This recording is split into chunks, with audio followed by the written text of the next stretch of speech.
ठुल्ला भाग 27। घर के दो नौकर चले जाने से रिया की जान की मुसीबत हो गई। न टाइम पे नाश्ता, न लंच और न ही डिनर। माताजी भी अर्जुन और ठुल्ला के जाने से बहुत परेशान हो रही थी। राजीव ने बिना किसी की राय के अर्जुन और ठुल्ला के बारे में डिसीजन ले लिया था। राजीव को अपने ही घर में ठुल्ला की बहुत कमी महसूस हो रही थी। माताजी और रिया के बीच अर्जुन और ठुल्ला के जाने से मनमुटाव हो गया था। आज जब राजीव ऑफिस से घर आया तो माताजी ने ठुल्ला को वापस लाने की बात कही। उस वक्त रिया भी राजीव और माताजी के साथ ही बैठी थी। मम्मी, आप उस बच्चे को लाने की बात कह रही, किस मुंह से उसको यहाँ लेकर आऊं? आपको पता भी है उसके साथ इस घर में क्या हुआ था। उसको 2 बार इतनी तेज धक्का दिया गया कि उसका नतीजा ये हुआ कि ठुल्ला की किडनी पर डायरेक्ट चोट लगी। आप गनीमत मनाए कि ये रिया आपके सामने बैठी है। अगर उसकी जगह कोई और होता तो रिया आज हवालात में होती। उसके बावजूद उस मासूम के दिल में रिया के लिए तिल मात्र भी नफरत नहीं है। एक बार भी जुबान नहीं खोली कि रिया ने उसको मारा है। हमेशा इसका बचाव किया है उसने। पहले दिन स्टेशन से ही मैं समझ गया था कि रिया के दिल में उसके प्रति नफरत पनप चुकी है। कामवाली को 10,000 देकर उसको छुट्टी देने का क्या मतलब था? मॉल में उस मासूम के साथ धोखाधड़ी करने का क्या अर्थ था? मम्मी और मिसेज चोपड़ा तक से उस मासूम पर हाथ उठवा दिया। उस बच्चे पर कुछ ही महीनों में इतने जुल्म हो गए कि मैं अभी तक नहीं भूल पा रहा हूँ। पल पल घुट रहा हूँ मैं मम्मी।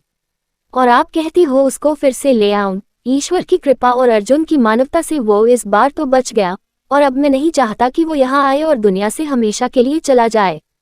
रिया की जरा सी लापरवाही से 2 जिंदगियां अधर में लटकी है मम्मी। दोनों बच्चे एक एक किडनी के सहारे चल रहे हैं। उनकी जिंदगी की ठीक से शुरुआत भी नहीं हो पाई थी कि जिंदगी उनके हाथ से फिसलती सी लग रही है मुझे। इस बार उसको लाया तो गहरा कलंक ही लगेगा मुझे, और उस कलंक को मैं नहीं झेल पाऊंगा। इसलिए मम्मी, उसको यहाँ लाने की बात न करिएगा कभी। आपका जब दिल करे उससे मिलने जा सकती है। रिया के पास चुप रहने के सिवा कोई रास्ता नहीं था। वो किसी अपराधी की तरह खड़ी होकर पैर के अंगूठों से कॉपेट कुरेद रही थी। माताजी बोली, कम से कम कोई खाना बनाने वाले को तो रख जो खाना तो बना सके। इसके साथ भी छोटा बच्चा है, कहाँ तक काम निपटाएगी? माताजी ने रिया की तरफ देखते हुए कहा। ठुल्ला की फिल्म पूरी भी न हो पाई थी कि उसको 2 अन्य टीवी सीरियल में काम का ऑफर आ गया था। अर्जुन उसका बहुत ख्याल रखता, अपनी ही शर्तों पर काम कराता। ठुल्ला को जरा भी तकलीफ न हो इस बात का अर्जुन हमेशा ख्याल रखता था। पैसों की कोई कमी न रह गई थी। इतना पैसा आने लगा कि अर्जुन ने अपनी दुकान के लिए मैनेजर रख लिया और थोड़ा लोन लेकर एक कार भी खरीद ली और एक ड्राइवर भी रख लिया। बैंक से लिए लोन की किस्त आसानी से निकल रही थी। शूटिंग के दौरान ही अर्जुन की मुलाकात सेट पर ही एक बैकस्टेज डांसर से हो गई थी, जिसका नाम सविता था। सविता केरल से थी, मुंबई थोड़े दिन पहले आई थी। अर्जुन और सविता एक दूसरे को पसंद करने लगे थे।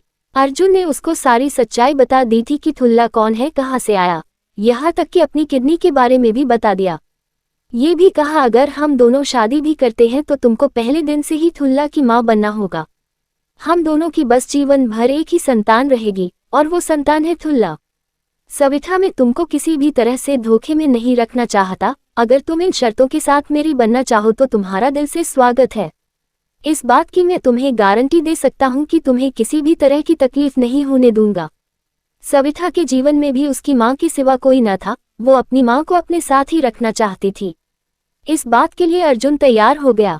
अर्जुन की शादी की बात सुनकर ठुल्ला की खुशी का ठिकाना न रहा।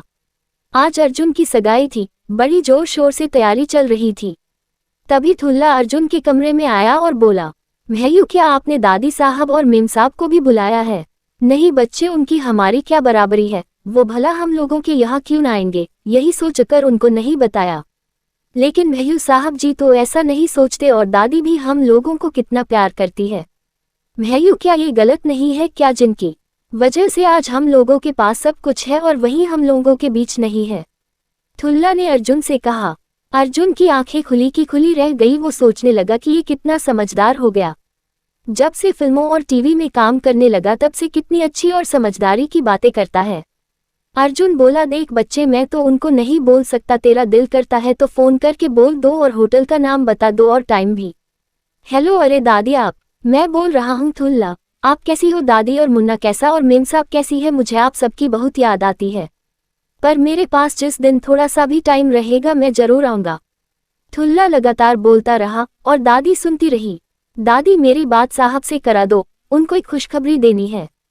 माताजी ने राजीव को फोन दे दिया। प्रणाम सर, मैं बोल रहा हूँ थुल्ला। अर्जुन भैया आज सगाई तो आप सब लोग को आना है शाम 8 बजे होटल रेडिशन में। भैयू को बहुत शर्म आ रही भी इसलिए वो फोन नहीं कर रहा था। 3 दिन से मुझे बोल रहा था कि तू ही फोन कर। साहब आप सब आएंगे न? राजीव ने कहा क्यों नहीं आएंगे, तू इतना बड़ा सेलिब्रिटी बन गया है। तेरी रोज फोटो देखता हूँ पेपर में, तेरे सीरियल और फिल्मों के बारे पता हूँ। मुझे तो पहले से ही पता था तू एक न एक दिन कुछ बड़ा करेगा। हम लोग जरूर आएंगे।